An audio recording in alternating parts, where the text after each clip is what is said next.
નમસ્કાર વિદ્યાર્થી મિત્રો, આજે આપણે એક સરસ મજાનો નિબંધ જોવા જઈ રહ્યા છીએ જેનું નામ છે વૃક્ષારોપણ એક આવશ્યકતા.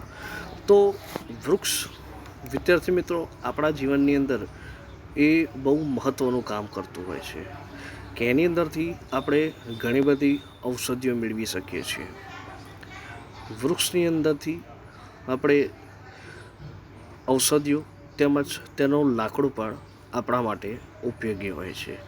તો એવા જ પ્રકારનો એક સરસ મજાનો નિબંધ આપણે જોવા જઈ રહ્યા છીએ જે તમારી બોર્ડની પરીક્ષાની અંદર બહુ મહત્ત્વપૂર્ણ તેમજ મોસ્ટ એમપી કહી શકીએ તે રીતે છે. તો સૌપ્રથમ વિદ્યાર્થી મિત્રો આપણે તેના મુદ્દા જોઈએ. परिचय: मानव एवं प्रकृति का अटूट संबंध, वृक्ष पृथ्वी की शोभा, वृक्ष के प्रति मानव का कर्तव्य. तो आ हता वृक्षारोपण एक आवश्यकताना मुद्दा. हवे આપણે નિબંધ થોડો વિસ્તૃતમાં જોઈશું. वृक्ष प्रगति की अनमोल संबंधा है. मनुष्य ने प्रकृति की गोद में ही अपने विकास की यात्रा का रथ चलाया था. શું કહે છે વિદ્યાર્થી મિત્રો? वृक्ष प्रगति की अनमोल संबंधा है. मनुष्य ने प्रकृति की गोद में ही अपने विकास की यात्रा का रथ चलाया था. मनुष्य एवं प्रकृति का अटूट संबंध है. ईश्वरीय सृष्टि की अलौकिक रचना. प्रकृति की गोद में ही मनुष्य ने आंखें खोली है एवं प्रकृति ने ही मनुष्य का पालन पोषण किया है. मनुष्य का संपूर्ण जीवन पेड़ पौधों पर आश्रित रहा है. देखो विद्यार्थी मित्र, यहाँ पे क्या कहा गया है कि मनुष्य का संपूर्ण जीवन पेड़ पौधों पर आश्रित रहा है.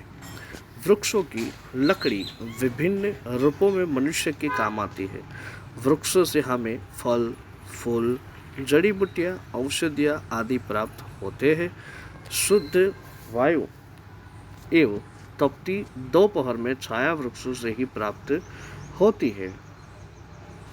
वृक्ष वर्षा में सहायक होते हैं एवं भूमि को उर्वरक बनाते हैं. प्रदूषण को समाप्त कर हमें ऑक्सीजन प्रदान करते हैं. वृक्ष बाढ़, सूखा एवं मिट्टी के कटान आदि प्राकृतिक आपदाओं से हमारी रक्षा करते हैं. हमारी संस्कृति में विद्यार्थी मित्रों वृक्षों की देवता मानकर पूजा भी की जाती है. होली, दीपावली, वसंत पंचमी, पोंगल, बैसाखी आदि उत्सव मनाकर हम प्रकृति का स्वागत करते हैं. यदि मनुष्य जाति को बचाना है तो वृक्षों को बचाना होगा, अर्थात हमें वृक्षारोपण करना होगा. इसलिए एक बच्चा एक पेड़ का नारा दिया गया है. भारत सरकार द्वारा राष्ट्रीय वन नीति के अंतर्गत 50 लाख हेक्टेयर क्षेत्र में वृक्षारोपण का लक्ष्य रखा गया है. भारत में वृक्षों के कटाव से 3 लाख हेक्टेयर वन्य क्षेत्र की कमी आई है. वनों की 50 मीटर की एक कतार वाहनों के शोर को 30-50 डेसिबल तक कम करती है.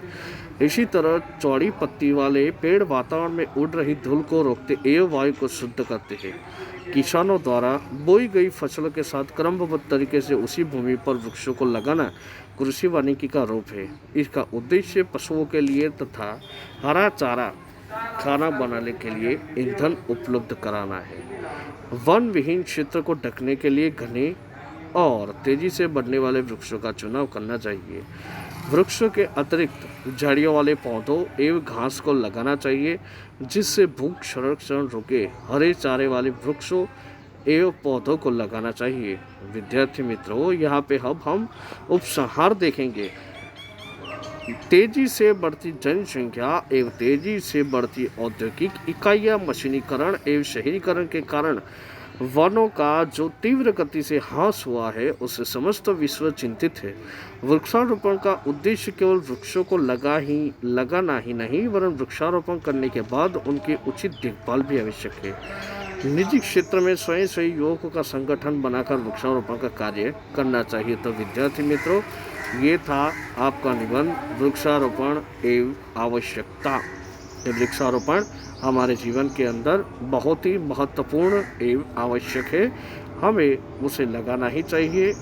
उसे लगाने से हमें गणे उसे लगाने से हमें कई प्रकार के विद्यार्थी मित्रों लाभ होते हैं और उसका हम उपयोग करते हैं। ये निबंध आपको अपनी नोटबुक में लिखना है और उसको पठन करना है।